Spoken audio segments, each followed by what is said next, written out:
बहुत फ़र्क है साहब आप में और हम में। आप महंगे हैं लेकिन हम कीमती हैं।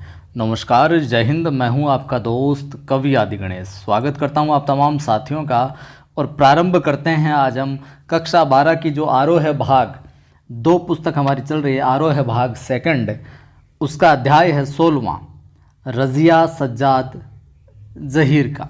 रज़िया सज्जाद ज़हीर का पहले परिचय देखेंगे, फिर इसके बाद में इनका जो अध्याय है बहुत अच्छा अध्याय है और यहाँ से सवाल है जो अक्सर पूछ लिया जाता है, पहले भी पूछा गया है।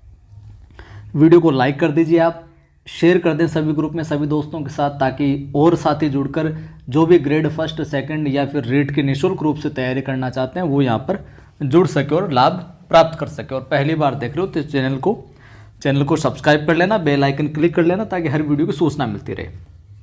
जिन साथियों ने मेरा टेलीग्राम चैनल ज्वाइन नहीं किया अभी तक, वो टेलीग्राम चैनल भी ज्वाइन कर ले। कवि आदि गणेश हिंदी नाम से टेलीग्राम चैनल है, जिस पर 5300 के तकरीबन लोग जुड़े, 5300 लोग। वहाँ पर मैं सवाल वगैरह सूचना वगैरह डालता रहता हूँ। देखिए, परिचय में बात करें तो 15 फरवरी सन 1917, अजमेर राजस्थान। तो राजस्थान से संबंध रखती है, तो विशेष तौर से आपको इनका परिचय तो ध्यान में रखना ही रखना है। 1917 में जन्म होता है, 15 फरवरी को, अजमेर राजस्थान में। ठीक। प्रमुख रचनाओं में बात करें तो जर्द गुलाब, ये उर्दू कहानी संग्रह है। ये एक बार पूछा गया है। जर्द गुलाब किसका कहानी संग्रह? तो रज़िया सज्जाद ज़हीर का हो जाएगा। और कि जर्द गुलाब है उर्दू कहानी संग्रह, हिंदी कहानी संग्रह, गुजराती कहानी संग्रह। तो इस प्रकार विकल्प आ जाए तो ध्यान में रखना ये है उर्दू कहानी संग्रह है। तो एक सवाल बढ़िया बन सकता है। सम्मान की बात करें तो इनको सोवियत भूमि नेहरू पुरस्कार से भी नवाजा गया, उर्दू अकादमी से भी नवाजा गया, उत्तर प्रदेश का सम्मान अखिल भारतीय लेखिका संघ अवार्ड से भी नवाजा गया। और निधन हो जाता है 18 दिसंबर सन 1979। पंक्तियाँ बहुत अच्छी है कि हमारे दृढ़ संकल्प ही हमारी ताकत है, हमारा लिखना ही हमें जिंदा रखता है।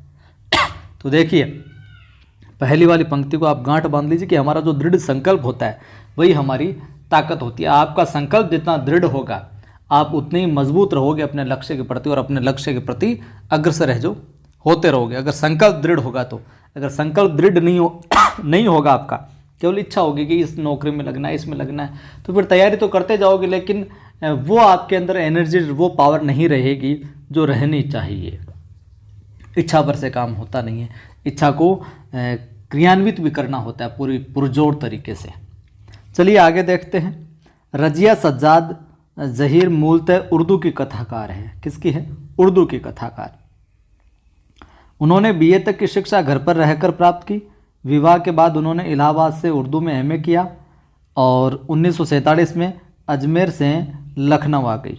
अजमेर से कहाँ गई? 47 में अजमेर से लखनऊ, और वहाँ करामत हुसैन गर्ल्स कॉलेज में पढ़ाने लगी। सन 1965 में उनकी नियुक्ति सोवियत सूचना विभाग में हो गई। साहब, तो ये सवाल पूछा जा सकता है अच्छा कि अजमेर से लखनऊ रज़िया सज्जाद ज़हीर कब आई थी? 1947 में आई थी अजमेर से लखनऊ। आधुनिक उर्दू कथा साहित्य में उनका महत्वपूर्ण स्थान है। उन्होंने कहानी उपन्यास दोनों लिखे हैं। उर्दू में बाल साहित्य की रचना भी की इन्होंने, और मौलिक सर्जन के साथ साथ उन्होंने कई अन्य भाषाओं से उर्दू में कुछ पुस्तकों के अनुवाद भी किए हैं। साहब, रज़िया जी की जो भाषा है वो सहज है, सरल है, मुहावरेदार है। उनकी कुछ कहानियाँ देवनागरी में भी लिप्यांतरित हो चुकी है, रची जा चुकी है इसमें देवनागरी में उर्दू से। बात करें आगे हम तो रज़िया सज्जाद ज़हीर की कहानियों में सामाजिक सद्भाव, धार्मिक सहिष्णुता और आधुनिक संदर्भों में बदलते हुए पारिवारिक मूल्यों को उभारने का सफल प्रयास मिलता है देखने को। सामाजिक यथार्थ हो, चाहे मानवीय गुणों का सहज सामंजस्य हो, ये इनकी कहानियों की क्या है? विशेषता है साहब। ठीक है, आज जो हम पाठ पढ़ने वाले हैं, अगर उसमें बात करें तो अगर पहली बात तो ये कि ये सवाल पूछ लिया जाए कि नमक जो है वो किस विधा की रचना है, तो ये एक कहानी है। तो हो गया ये सवाल। अच्छा, इसकी विधा पूछ ली जाए तो क्या है, नमक कहानी है रजिया सज्जाद जहीर की। नमक किसकी कहानी है, रजिया सज्जाद जहीर की कहानी है। और नमक, अब इसके अंदर देखिए क्या ये विशेषता बहुत बार पूछी गई है। भारत पाक विभाजन के बाद सरहद के दोनों तरफ के विस्थापित पुनर्वासित जनों के दिलों को टटोलती एक मार्मिक कहानी है। भारत पाक विभाजन से जुड़ी हुई है ये विशेषता है जो पूछी जा सकती है कि निम्न में से भारत पाक विभाजन से जुड़ी हुई है, भारत पाक विभाजन से संबंधित कहानी है, तो वो है नमक। जब इस किताब का मैंने पुस्तक परिचय दिया था उस समय मैंने इस चीज़ को आपको बताया था। और इसके अतिरिक्त किन किन रचनाकारों की 2-4 रचनाएं आप लिखना, अगर आपको याद है तो हमने पहले भी बताई है मैंने, भारत पाक विभाजन से संबंधित है वो रचनाएं, अगर कमेंट में आपको याद हो तो लिखना। दिलों को टटोलने की इस कोशिश में अपने पराये देश प्रदेश की कई प्रचलित धारणाओं पर सवाल खड़े किए हैं। विस्थापित होकर आई सिख बीबी, विस्थापित होकर आई कौन सी, सिख बीबी, आज भी लाहौर को ही अपना है जो वतन मानती है। किसको, लाहौर को। और सौगात के तौर पर वह वहाँ का नमक लाए जाने की फरमाइश करती है। लाहौर को अपना वतन मानती है और ये चाहती है कि उस जगह का है जो नमक लाया जाए मेरे लिए, ये फरमाइश करती है। कस्टम अधिकारी नमक ले जाने की इजाज़त देते हुए दिल्ली को अपना वतन है जो बताता है, जिसे ले जाना क्या है, गैर कानूनी एक तरीके से। जो कस्टम अधिकारी है वो नमक ले जाने की इजाज़त देते हुए क्या दिल्ली को अपना वतन बताता है। और इसी तरह भारतीय कस्टम अधिकारी कौन, सुनील दास गुप्त का कहना है, तो भारतीय कस्टम अधिकारी कौन, माफ़ कीजिए, सुनील दास गुप्त, इसका क्या कहना है कि मेरा वतन ढाका है, राष्ट्र राज्यों की नई सीमा रेखाएं खींची जा चुकी हैं और मजहबी आधार पर लोग इन रेखाओं के इधर उधर अपनी जगहें मुकर्रर कर चुके हैं, तय कर चुके हैं। इसके बावजूद ज़मीन पर खींची गई रेखाएं उनके अंतर्मन तक है जो नहीं पहुंच पाई। ज़मीन पर जो बॉर्डर बना दिया कि ये यहाँ तक इसकी सीमा, ये यहाँ तक इसकी सीमा है, उसने आखिरकार अभी तक दिलों पर है जो सीमा नहीं खींच पाई है वो अभी तक। और राजनीतिक यथार्थ के स्तर पर उनके वतन की पहचान बदल चुकी है, किंतु यह उनका हार्दिक यथार्थ नहीं बन पाया। राजनीतिक यथार्थ, राजनीति की जो वास्तविकता है वो तो उसके आधार पर तो सीमाएं बन चुकी है, लेकिन दिल से जो है, दिल के अंदर जो अभी रेखाएं नहीं खींची है। एक अनचाही अप्रीतिकर बाहरी फोर्स की वजह से बाध्यता ने उन्हें अपने अपने जन्म स्थानों से क्या कर दिया, विस्थापित कर दिया, अलग कर दिया, दूसरी जगह स्थापित कर दिया, पर वह उनके दिलों पर कब्जा नहीं कर पाई है। नमक जैसी छोटी सी चीज़ का सफ़र पहचान के इस हार्दिक पहलू को परत दर परत क्या है, उगाड़ देता है। और ये हार्दिक पहलू जब तक सरहद के आर पार जीवित है तब तक ये उम्मीद की जा सकती है कि राजनीतिक सरहदें एक दिन बेमानी हो जाएगी। लाहौर के कस्टम अधिकारी का ये कथन बहुत सारगर्भित है। कौन सा, कि उनको ये नमक देते वक्त मेरी तरफ से कहिएगा कि लाहौर अभी तक उनका वतन है और दिल्ली मेरा। किसका कथन है ये, लाहौर के कस्टम अधिकारी का। तो बाकी सब रफ्ता रफ्ता है जो ठीक हो ही जाएगा, बाकी सब धीरे धीरे है जो ठीक हो ही जाएगा। इसे पढ़ते हुए एक सवाल हमारे मन में ज़रूर उठ सकता है। कौन सा सवाल, क्या धर्म मजहब के आधार पर नई सरहदों के आर पार फेंक दिए गए लोगों की वह पीढ़ी जिनके दिलों में अपनी जन्मस्थली, अपने जन्म स्थान के प्रति गहरा लगाव है, प्यार है जन्मभूमि से, के ख़त्म हो जाने पर रफ्ता रफ्ता ठीक हो जाने की उम्मीद भी ख़त्म हो जाएगी? क्या नई पीढ़ी के आने पर भी ये उम्मीद है जो बनी रहेगी? ये बात है जो चलती रहती है। तो नमक कहानी देखते हैं रजिया साहिबा की। धीरे धीरे कहानी मेरे साथ आप पढ़ते चलिए, सुनते चलिए, समझते चलिए, पढ़ते पढ़ते एक एक चीज़ है जो स्पष्ट हो जाएगी। प्रारंभ करते हैं कि उन सिख बीवी को देखकर सफिया हैरान रह गई थी। तो पहली पंक्ति देखकर ये पूछा जा सकता है किस अध्याय की है, नमक कहानी से ली गई है, ध्यान में रखिएगा। किस कदर वह उसकी माँ से मिलती थी। वही भारी भरकम जिस्म, छोटी छोटी चमकदार आँखें जिनमें नेकी, ईमानदारी, मोहब्बत और रहमदिली, दया की रोशनी जगमगाया करती थी। चेहरा जैसे कोई खुली हुई किताब, वैसा ही सफ़ेद बारीक मलमल का दुपट्टा जैसा उसकी अम्मा मुहर्रम में ओढ़ा करती थी। जब सफ़िया ने कई बार उनकी तरफ मोहब्बत से देखा तो उन्होंने भी उसके बारे में घर की बहू से हैं जो पूछा। उन्हें बताया गया कि ये मुसलमान है, कल ही सुबह लाहौर जा रही है अपने भाइयों से मिलने, जिन्हें इन्होंने कई साल से नहीं देखा। लाहौर का नाम सुनकर वे उठकर सफ़िया के पास है जो आ बैठी। अब लाहौर का नाम सुनते सफ़िया के पास में जो आकर बैठ गई कि वो यहाँ से जा रही थी और उसे बताने लगी कि उनका लाहौर कितना प्यारा शहर है, वहाँ के लोग कैसे खूबसूरत होते हैं, उम्दा खाने और नफीस कपड़ों के शौकीन, ज़बरदस्त कपड़ों के शौकीन, सैर सपाटे के रसिया, इंटरेस्ट लेने वाले, जिंदा दिली की तस्वीर, बिल्कुल खुले विचारों के। कीर्तन होता रहा, वे आहिस्ता आहिस्ता बातें करती रही। सफ़िया ने एक बार बीच में पूछा भी, माता जी आपको तो यहाँ आए बहुत साल हो गए होंगे। हाँ बेटी, जब हिंदुस्तान बना था तभी आए थे। वैसे तो अब यहाँ भी हमारी कोठी बन गई है, बिजनेस है, सब ठीक ही है, पर लाहौर बहुत याद आता है। हमारा वतन तो जी लाहौर ही है, हमारा वतन तो जी लाहौर ही है। फिर पलकों से कुछ सितारे टूटकर दूध या आंचल में समा जाते हैं। पलकों से कुछ सितारे टूट गए, नहीं आंसू निकल आते हैं।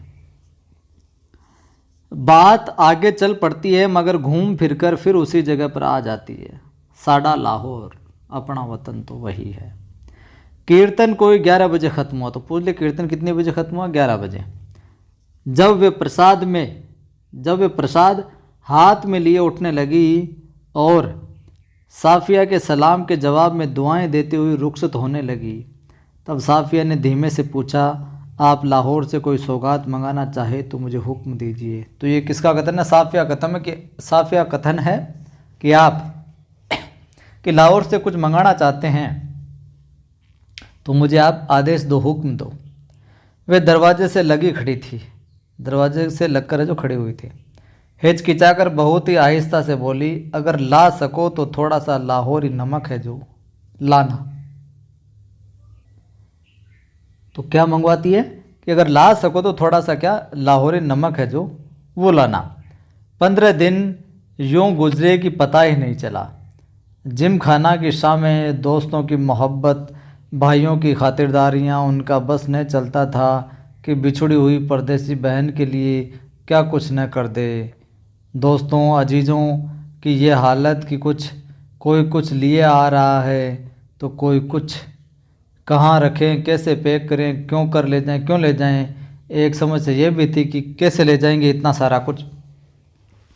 सबसे बड़ी समस्या थी बादामी कागज़ की एक पुड़िया जिसमें कोई सेर भर लाहौरी नमक था। तो ये सवाल पूछा जा सकता है, जो सेर भर नमक था या नमक कितना था, सेर भर, 2 शेर, 5 शेर। तो पहली बात तो शेर भर पहला सवाल तो ये बन गया, ठीक है। दूसरा सवाल, किस कलर की पुड़िया में तो बंधा हुआ था लाहौरी नमक? बादामी कागज़ की पुड़िया में। बहुत अच्छा सवाल बन सकता है ये सवाल। आगे बात करें इसमें तो सफ़िया का जो भाई था एक बहुत बड़ा पुलिस अफसर था। तो पूछ ले सफ़िया का भाई क्या था? तो एक बहुत बड़ा पुलिस अफसर था साहब। उसने सोचा कि वह ठीक राय दे सकेगा, वो बता देगा क्या ठीक रहेगा ले जाना, कैसे ले जाना ठीक रहेगा, वो सारी कुछ चीज़ें। चुपके से पूछने लगी, क्यों भैया, नमक ले जा सकते हैं क्या? वह हैरान होकर बोला, नमक तो नहीं ले जा सकते ये तो गैर कानूनी है। और नमक आप करेंगी भी क्या? कि नमक तो ले जाना गैर कानूनी है, फिर भी नमक का करोगी भी क्या? आप लोगों के हिस्से में तो हमसे बहुत ज़्यादा नमक आया है। वह झुंझला गई, मैं हिस्से बकरे की बात नहीं कर रही हूँ, आया होगा, मुझे तो लाहौर का नमक चाहिए, मेरी माँ ने यही मंगवाया है। कि हिस्से विस्से की बात छोड़ो तुम। भाई की समझ में कुछ नहीं आया, माँ का क्यों जिक्र था, वे तो बंटवारे से पहले ही मर चुकी थी। अब भाई के समझ में नहीं आ रहा ये कौन सी माँ की बात कर रहा है, बंटवारे से पहले ही मर चुकी थी माता जी तो आगे बोलता है, जहाँ नरमी से समझाने के अंदाज बोला, देखिए बाजी, आपको कस्टम से गुजरना है, और अगर माफ़ करें, और अगर एक भी चीज़ ऐसी वैसी निकल आई तो आपके सामान की चिंदी चिंदी बिखेर देंगे कस्टम वाले कानून जो। यानी कि आप अगर एक भी चीज़ इधर कुछ उल्टी फुल्टी दिखी कस्टम वालों को तो आपकी सारी चीज़ें जो बिखेर बिखेर कर देखेंगे वो कि किस में और में तो किसी में कुछ नहीं है। तो साहब ये बिगड़ कर बोलती है क्या, निकल आने का क्या मतलब, मैं क्या चोरी से ले जाऊंगी, छिपा के ले जाऊंगी, मैं तो दिखा के जता के ले जाऊंगी, दिखा के ले जाऊंगी सब कुछ बता के ले जाऊंगी कि मैं यहाँ से लेके जा रही हूँ। भाई ये तो आप बहुत ही गलत बात करेंगे, फिर कानून भी तो कोई चीज़ होती है। अरे फिर वही कानून कानून कहे जाते हो, क्या सब कानून हुकूमत के ही होते हैं? कुछ मोहब्बत मुरव्वत आदमियत इंसानियत के नहीं होते क्या? प्यार व्यार के कोई कानून नहीं होते क्या? आखिर कस्टम वाले भी इंसान होते हैं, कोई मशीन तो नहीं होते। हाँ वे मशीन तो नहीं होते, पर मैं आपको यकीन दिलाता हूँ वे शायर भी नहीं होते। उनको तो अपनी ड्यूटी है जो करनी होती है, आपको सुना कर ये नहीं काम चल जाएगा। अरे बाबा तो मैं कब कह रही हूँ कि वह ड्यूटी न करे, एक तोहफा है वह भी चंद पैसों का, शौक से देख ले, कोई सोना चांदी नहीं, स्मगल की हुई चीज़ नहीं, ब्लैक मार्केट का माल नहीं। अब आपसे कौन बहस करे यार, आप अदीब ठहरी, और सभी अदीबों का दिमाग थोड़ा सा तो ज़रूरी घुमा हुआ रहता है। अगर आपसे पूछ ले अदीब का अर्थ, तो अदीब का अर्थ आपको बताना साहित्यकार। पूछा जा सकता है प्रश्न की अदीब से तात्पर्य है, अदीब का अर्थ है तो क्या हो जाएगा साहित्यकार। कि आप साहित्यकार जो ठहरी यार, दिमाग थोड़ा सा घुमा हुआ रहता ही है आपका। वैसे मैं आपको बता देता हूँ कि आपसे आप लेकर नहीं जा पाएंगे इसको, और बदनामी मुफ्त में है जो हम सब की होगी। आखिर आप कस्टम वालों को कितना जानती हैं? उसने गुस्से से जवाब दिया, कस्टम वालों को तो जाने या न जाने, पर हम इंसानों को थोड़ा सा ज़रूर जानते हैं। और रही दिमाग की बात, तो अगर सभी लोगों का दिमाग हम अदीबों की तरह घुमा हुआ होता, साहित्यकारों की तरह घुमा हुआ होता, तो ये दुनिया कुछ बेहतर की जगह, दुनिया बेहतर ही जगह हो जाती भैया, मतलब और शानदार होती। मारे गुस्से के उसकी आंखों से आंसू बहने लगे थे। उसका भाई सिर हिलाकर चुप हो गया। अगले रोज़ 2 बजे दिन को उसे रवाना होना था। सुबह के लिए बहुत व्यस्त कार्यक्रम बन चुका था, इसलिए उसे सारी पैकिंग रात को ये जो करनी थी। कमरे का दरवाज़ा अंदर से बंद करके वह सामान बांधने लगा। इधर उधर फैली हुई चीज़ें धीरे धीरे सिमटकर सूटकेस और बिस्तर बंद में है जो चली गई साहब। सिर्फ 2 चीज़ रह गई थी अब। एक तो वह छोटी सी टोकरी जिसमें किन्नू थे, एक दोस्त का तोहफा, संतरे और माल्टे को मिलाकर पैदा किया फल। ठीक है, ध्यान में रखना किन्नू। तो उस छोटी सी टोकरी में किन्नू थे, एक तो वो रह गई, और माल्टे की तरह रंगीन और मीठा संतरे की तरह नाजुक होता है ये। और दूसरी थी वह क्या, नमक की पुड़िया, जो किस कलर की कागज में थी, बादामी। अब तक सफिया का जो गुस्सा है वो उतर चुका था। भावना के स्थान पर बुद्धि धीरे धीरे उस पर हावी हो रही थी। ठीक है, सफिया के खोपड़ी के अंदर, मस्तिष्क के अंदर भावना की जगह अब क्या, बुद्धि धीरे धीरे क्या हो रही थी, हावी हो रही थी। अब वो सोचने लगी कि नमक की पुड़िया तो ले जानी है, ले तो जानी है, लेकिन ले जाएं कैसे साहब अब इसको। ये और समस्या बुद्धि काम में लगा रही हो, पर कैसे? अच्छा, अगर इसे हाथ में ले लें और कस्टम वालों के सामने सबसे पहले इसी को रख दें। लेकिन अगर कस्टम वालों ने न जाने दिया तो मजबूरी है, छोड़ देंगे। लेकिन फिर उस वायदे का क्या जो हमने अपनी माँ से किया था? हम अपने को सैयद कहते हैं, फिर वायदा करके जुटलाने के मायने क्या? फिर वो हम नहीं कर सकते। जान देकर भी वायदा पूरा करना होगा, मगर कैसे? वायदा तो पूरा करना, लेकिन कैसे? अच्छा, अगर इसे कीनुओं की टोकरी में सबसे नीचे रख दिया जाए तो इतने कीनुओं के ढेर में भला कौन इसे है जो देखेगा? और अगर देख लिया फिर क्या तमाशा होने वाला है?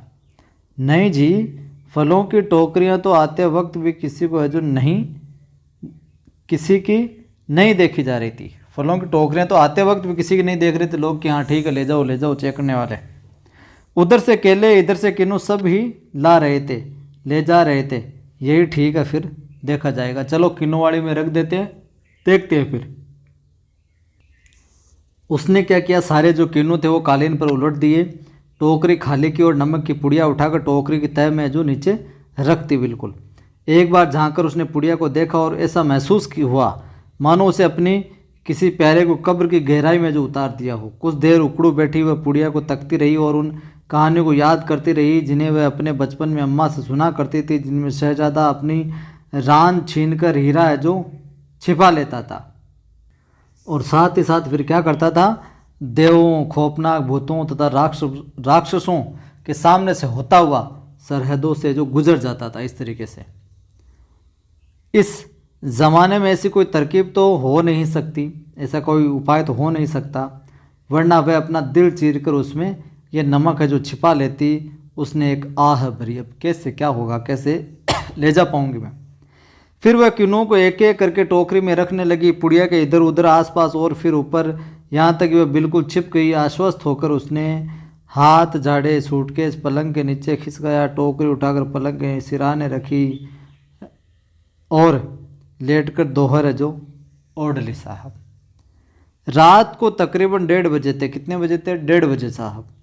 मार्च की सुहानी हवा खिड़की की जाली में आ रही थी। यहाँ पर मार्च की सुहानी हवा जो क्या खिड़की की जाली से जो आ रही थी। अब बाहर चांदनी जो साफ और ठंडी थी। खिड़की के करीब लगा चंपा का एक घना दरख्त, चंपा का एक पेड़ लगा हुआ था। सामने की दीवार पर पत्तियों के अक्ष लहका रहा था। कभी किसी तरफ से किसी की दबी हुई खांसी की आहट, दूर से किसी कुत्ते के भौंकने रोने की आवाज़, चौकीदार की सीटी और फिर सन्नाटा। ये पाकिस्तान था।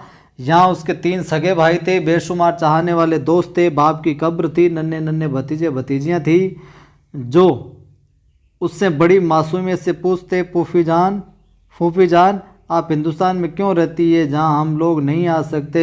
उन सब के और साफिया के बीच में एक सरहद थी और बहुत ही नोकदार लोहे की छड़ों का जाला जो कस्टम वाला है जो कहलाता है। तो कस्टम वालों के लिए बहुत ही नोकदार लोहे की छड़ों का जंगला एक सरहद थी और बहुत ही नोकदार लोहे की छड़ों का जंगला जो कस्टम कहलाता था, उसके लिए आया है। कल वह लाहौर से चली जाएगी, हो सकता है साल भर बाद फिर आए। 1 साल से पहले तो वह आ भी नहीं सकती थी और यह भी हो सकता था कि अब कभी है जो नहीं आ सके साहब। उसकी आंखें आहिस्ता आहिस्ता बंद होने लगी। फिर उसे एक सफ़ेद दुपट्टे का दूधिया आंचल लहराता दिखाई देने लगा, जिस पर यहाँ वहाँ सितारे झिलमिला रहे थे। हमें वहाँ से आए तो बहुत दिन हो गए। यहाँ हमारी कोठी भी है, बिजनेस भी है, हम यहाँ बस भी गए हैं, पर हमारा वतन तो जी क्या है, लाहौर ही है साहब। फिर दिखा इकबाल का मकबरा, लाहौर का किला, किले के पीछे डूबते हुए सूरज की नारंगी किरणें, आसपास से फैलता उभरता अंधेरा। उस रंगीन अंधेरे में बहती हुई नरम हवा, उस हवा में रची हुई मौल श्री की खुशबू और मकबरे की सीढ़ियों पर बैठे हुए वो 2 इंसान सिर झुकाए, उदास, जैसे 2 बेजान परछाइयाँ हो। तो तुम कल चली जाओगी? हाँ, अब कब आओगी मालूम नहीं, शायद अगले साल, शायद फिर कभी नहीं। साफिया कथन है। अचानक उसकी आंखें खुल आई। शायद उसने मकबरे की सीढ़ियों के नीचे लगी धूप से एक पत्ती तोड़ी थी जिस पर ठंडी ओस जमनी शुरू हो गई थी। हुआ ये था कि नींद में करवट लेते हुए उसका हाथ किन्नू से लबालब भरी टोकरी पर जा पड़ा था। रसीले ठंडे किन्नू जिनको देते वक्त उसके दोस्त ने कहा था, ये हिंदुस्तान पाकिस्तान की एकता का क्या है, मेवा है। हिंदुस्तान और पाकिस्तान की एकता का मेवा किसे बताया है? जो किन्नों की टोकरी भरी थी उसके लिए। आगे देखिए। सफ़िया फर्स्ट क्लास के वेटिंग रूम में बैठी थी। दिल्ली तक का किराया उसके भाई ने दे दिया था। वह हाथ में टिकट दबाए वेटिंग रूम के बाहर प्लेटफॉर्म पर है जो टहल रही थी।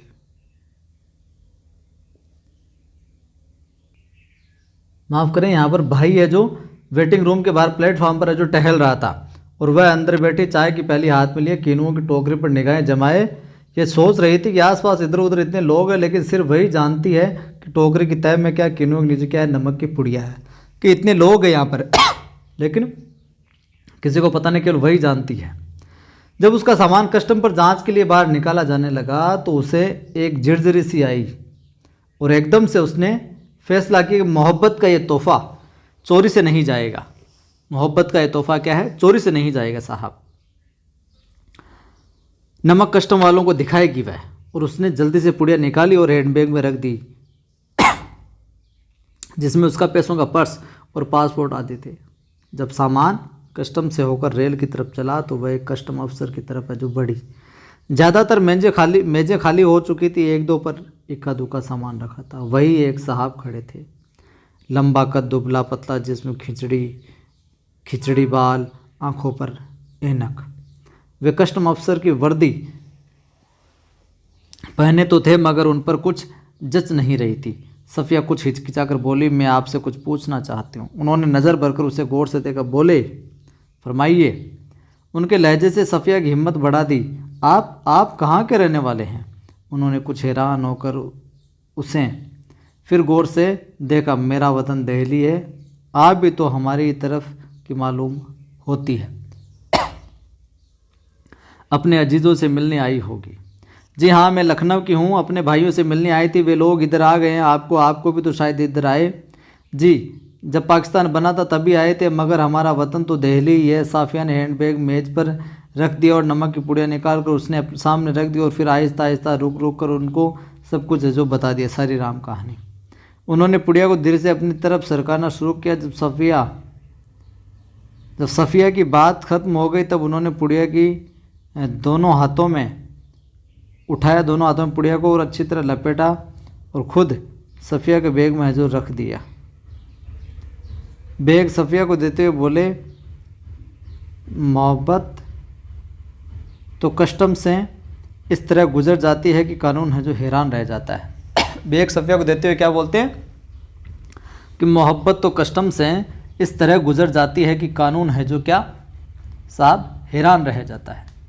वह चलने लगी तो वे भी खड़े हो गए और कहने लगे, क्या जामा मस्जिद की सीढ़ियों को मेरा सलाम कहिएगा और उन खातून को ये नमक देते वक्त मेरी तरफ से कहिएगा कि लाहौर अभी तक उनका वतन है और दिल्ली मेरा, तो बाकी सब रफ्ता रफ्ता ठीक हो जाएगा। वतन अभी तक वही है तो बाकी चीज़ें भी है, जो मसले मसाइल हैं सब ठीक हो जाएंगे वक्त के साथ। सफ़िया कस्टम के जंगले से निकलकर दूसरे प्लेटफार्म पर आ गई और वे वहीं खड़े रहे। प्लेटफार्म पर उसके बहुत से दोस्त, भाई, रिश्तेदार हसरत भरी नज़रों, बहते हुए आंसू, ठंडी सांसों और भींचे हुए होठों को बीच में से काटती हुई रेल सरहद की तरफ बढ़ी। अटारी में पाकिस्तानी पुलिस उतरी, हिंदुस्तानी पुलिस है जो सवार हुई। कुछ समझ में नहीं आता कि कहाँ से लाहौर ख़त्म और किस जगह जो अमृतसर है जो शुरू हो गया। एक ज़मीनी थी, एक ज़बान थी, एक ज़मीन थी, एक ज़बान थी, एक सी सूरतें और लिबास, एक सा लबो लहजा और अंदाज थे। गालियाँ भी एक सी ही थी, जिनसे दोनों बड़े प्यार से एक दूसरे को नवाज रहे थे। बस मुश्किल सिर्फ इतनी थी कि भरी हुई बंदूकें दोनों के हाथ में जो थी साहब। अमृतसर में कस्टम वाले फर्स्ट क्लास वालों के सामान की जांच उनके डिब्बे के सामने की ओर ये जो कर रहे थे। अमृतसर में जो कस्टम वाले फर्स्ट क्लास वालों के सामान की जो जांच है उनके डिब्बे के सामने ही है जो कर रहे थे। सफ़िया का सारा सामान देखा जा चुका था। वह उन नौजवान कस्टम अफसर की ओर बढ़ी जो बातचीत और सूरत से क्या बंगाली लगते थे। देखिए, मेरे पास नमक है थोड़ा सा। फिर उसने हैंडबैग खोला और वह पुड़िया उनकी तरफ बढ़ाते हुए अटकते, झिझकते, हिचकिचाते हुए उनको सब कुछ है जो कह सुना, सब कुछ बता दिया। उन्होंने सिर झुका लिया था, सुनते रहे, बीच बीच में सिर उठाते, गौर से उसे देखते, फिर सुनते लगे। पूरी बात हो गई तो उन्होंने एक बार फिर सफ़िया को ऊपर से नीचे तक देखकर धीरे से बोले, इधर आइए ज़रा। चलते चलते उन्होंने एक दूसरे से कहा, इनके सामान का ध्यान रखिएगा। प्लेटफॉर्म के सिरे पर एक कमरा था, वे उससे अंदर है जो घुस गए। उस कमरे के अंदर जाने के बाद क्या होता है कि सफ़िया दाखिल होते हिचकिचाई। सफ़िया उस कमरे के अंदर दाखिल होती है, प्रवेश करती तो हिचकिचाती है और वे मुस्कुराकर बोलते सामने आइए आइए न। जेब से रुमाल निकालकर उन्होंने कुर्सी को झाड़ा और बोले बैठिए। सफ़िया ने पुड़िया और बैग को मेज पर रख दिया। बाहर की तरफ झांककर उन्होंने एक पुलिस वाले को इशारा किया। सफ़िया के पैर तले की ज़मीन खिसकने लगी। अब क्या होगा? ज़मीन से पैरों तले ज़मीन से खिसकने लगी, अब क्या होगा? मामला गड़बड़ तो नहीं होगा कहीं? 2 चाय लाओ, अच्छी वाली लेकर आना। पुलिस वाला सफ़िया को घूरता हुआ जो चला गया। फिर उन्होंने मेज की दराज खींची और उसमें अंदर दूर तक हाथ डालकर एक किताब है जो निकाली। किताब को रजिया के सामने रखकर उन्होंने पहला सफ़ा है जो खोल दिया, पहला पन्ना खोल दिया। बाईं ओर नजरुल इस्लाम की तस्वीर थी और दाईं तस्वीर थी और टाइटल वाले सेब पर। बाईं ओर तो नजरुल इस्लाम की तस्वीर थी और टाइटल वाले सफ़े पर क्या था? अंग्रेजी के कुछ धुंधले शब्द थे। शमसुल इस्लाम की तरफ से सुनील दास गुप्त को प्यार के साथ ढाका 1946। तो आपके ईस्ट बंगाल के हैं? हाँ, मेरा वतन ढाका है। अब इसको यहाँ पर पूछ रही है। उन्होंने बड़े फ़ख्र से जवाब दिया। तो आप यहाँ कब आए?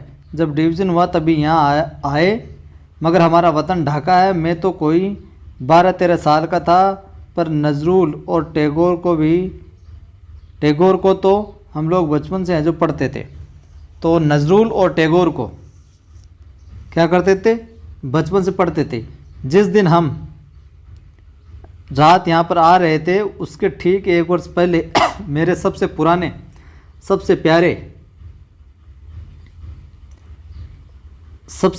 सबसे प्यारे बचपन के दोस्त ने मुझे ये किताब दी थी। उस दिन मेरी सालगिरह थी। फिर हम कलकत्ता रहे, पढ़े, नौकरी भी मिल गई, पर हम वतन है जो आते जाते रहे साहब। वतन? सफ़िया ने जरा हैरान होकर पूछा। मैंने आपसे कहा ना कि मेरा वतन ढाका है। उन्होंने जरा बुरा मानकर कहा। हाँ हाँ ठीक है, सफ़िया जल्दी से बोलती है। तो पहले तो बस इधर ही कस्टम था, अब उधर भी कुछ गोलमाल हो गया है। उन्होंने चाय की पहली सफ़िया की तरफ खिसकाई और ख़ुद एक बड़ा सा घूंट भरकर है जो बोले, वैसे तो ढाब कलकत्ता में भी होता है, जैसे नमक यहाँ भी होता है, पर हमारे यहाँ के ढाब की क्या ही बात है। हमारी ज़मीन, हमारे पाने का मज़ा ही कुछ और है। उठते वक्त उन्होंने पुड़िया सफ़िया के बैग में जो रख दी और ख़ुद उस बैग को उठाकर आगे आगे चलने लगे। सफ़िया ने उनके पीछे चलना शुरू किया। जब सफ़िया अमृतसर के पुल पर चढ़ रही थी तो वह पुल की सबसे निचली सीढ़ी के पास वे सिर झुकाए चुपचाप खड़े थे। जब सफ़िया अमृतसर के पुल पर चढ़ रही थी तब पुल की सबसे जो निचली सीढ़ी थी उसके पास में वे सिर झुकाए चुपचाप खड़े थे। सफ़िया सोचती जा रही थी कि किसका वतन कहाँ है, वह जो कस्टम के इस तरफ है या फिर उस तरफ है। ये था साहब अध्याय अपना। कैसा क्या लगा कमेंट करके बताइएगा। आपको एक बार और पढ़ लीजिएगा ताकि खोपड़ी में पूरी तरीके से चीज़ें हैं जो सेट हो जाए। यहाँ पर ये पूछा जा सकता है, ध्यान में रखना, मुहर्रम क्या होता है? इस्लाम धर्म के अनुसार साल का पहला महीना, जिसकी 10वीं तारीख को इमाम हुसैन शहीद हुए थे। शहीद मुसलमानों के चौथे खलीफा अली के वंशजों को शहीद कहा जाता है। इकबाल सारे जहाँ से अच्छा के गीतकार। नजरुल इस्लाम कौन थे? बांग्ला के प्रसिद्ध कवि। ध्यान में रखना इन सभी कथनों को, बातों को। शमसुल इस्लाम क्या? बांग्लादेश के प्रसिद्ध कवि हैं। देखिए कहानियों पर फिल्में बनती रहती है। तो 1947 का अर्थ, फिल्में रचनाएं तमस, ये उपन्यास था भीष्म साहनी का। मम्मो, टोबोटेक सिंह, कहानी नाम है मंटो। ट्रेन टू पाकिस्तान, ये फिल्म जिंदगी नामा, उपन्यास कृष्ण सोबती का। गदर, पिंजर पर, उपन्यास अमृता प्रीतम वाला। खामोश पानी, झूठा सच, उपन्यास जसपाल। हिना, मलबे का मालिक, कहानी मोहन राकेश। और वीर जारा, पेशावर एक्सप्रेस, कहानी कृष्णचंद्र साहब की। ठीक है, तो ये फिल्में और रचनाएं थी उनसे संबंधित। देखिए फिल्म है एक धूल का फूल, गीतकार है साहिर लुधियानवी साहब। फिल्म का नाम क्या है? धूल का फूल।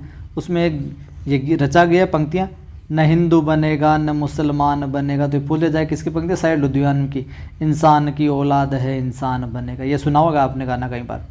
न हिंदू बनेगा न मुसलमान बनेगा, इंसान की औलाद है इंसान बनेगा। मालिक ने हर इंसान को इंसान बनाया, हमने उसे हिंदू या मुसलमान बनाया। कुदरत ने तो बख्शी थी हमें एक ही धरती, हमने कहीं भारत कहीं ईरान बनाया। जो तोड़ दे हर बंद वो तूफान बनेगा, इंसान की औलाद है इंसान बने। ये कुछ शब्दार्थ है। उम्दा यानी अच्छा होता है, नफीस यानी सुरुचिपूर्ण, रुखसत यानी विदा, साडा यानी हमारा, हिस्से बकरे बंटवारा, मुरोवत यानी संकोच। अदीब का बताया था, साहित्यकार ये पूछा जा सकता है, अदीब वाला महत्वपूर्ण है। लबो लहजा पता है, बोलचाल का तरीका, नवाजन सम्मानित, सौगात भेंट, अजीज प्रिय, बाजी यानी दीदी। बाजी वाले शब्द को भी ध्यान में रखना, वो दीदी की बात आई थी ना वहाँ पर कि बाजी आ रहने दो आप, तो बाजी यानी दीदी होता है, ये भी ध्यान में। दोहर, कपड़े को दोहरा कर सिली गई चादर या लिहाफ। तो ये था पाठ। लाइक कर दीजिए वीडियो को, नहीं किया तो सभी ग्रुप में सभी दोस्तों के साथ शेयर कर दें। पहली बार देख रहे हैं चैनल को सब्सक्राइब कर बेल आइकन क्लिक कर लें। जय हिंद, फिर मिलता।